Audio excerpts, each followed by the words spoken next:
Sometimes going on vacation seems like more trouble than it's worth, you know? If you're flying, then you have to deal with all of that. Then you get somewhere, and after the first day or two, things are already starting to get boring. Wouldn't it be great if just going on a trip could just be a little bit more simple? Maybe offer a few more activities to keep you from getting bored? Is that too much to ask? It's easy to come here, put your stuff in the hotel room, and then head out and just go play. All right then, problem solved. Cedar City it is. About halfway between Las Vegas, Nevada and Salt Lake City, Utah on Interstate 15 lies what has become known as Festival City, USA. With a population just over 20,000, Cedar City has slowly grown to become a destination for outdoor lovers of all types. The small town feel and Norman Rockwell Main Street, coupled with a population large enough to offer all the amenities you could want, have made Cedar a hub for vacationers in search of the best recreation opportunities in the world. The town is well known as a summer destination due to the famous Shakespeare Festival that opens up new cultural avenues for visitors. But just because the plays have closed their curtains for the winter doesn't mean that Cedar City can't still fill the seats. I think people often don't think of southern Utah as a place to go for winter recreation, especially like snow-related sports, but honestly, Cedar City is really a perfect location. It's right here in southern Utah, and so you get the best of both worlds. You get the winter recreation there on Cedar Mountain. You have everything from snowmobiling, cross-country skiing. We also have downhill skiing at Bryan Head Resort.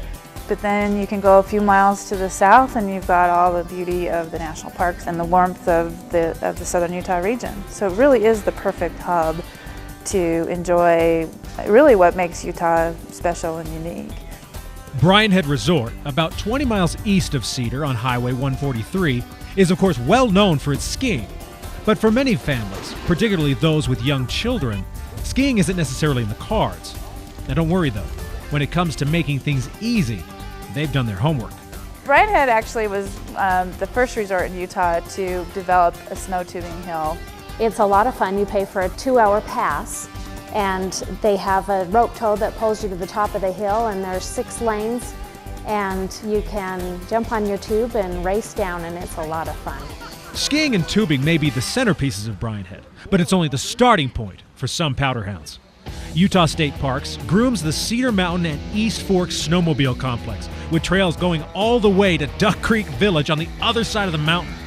Trails lead through Cedar Breaks National Monument to a world of red rock kissed by white, to the imposing overlooks of Zion and an entire world that seems to cower at your feet.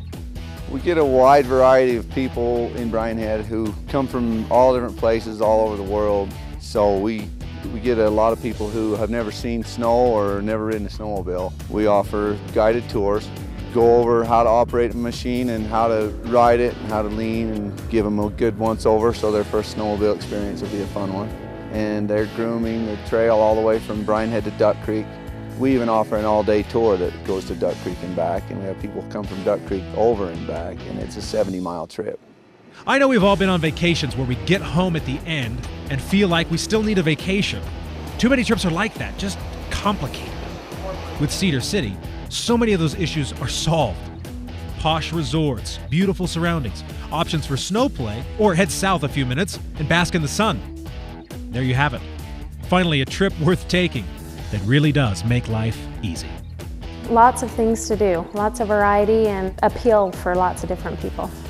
When the resort closes, a lot of people think that the snow is gone, and that's not the case. A lot of time there's 3 or 4 feet of snow still out just waiting to be ridden on.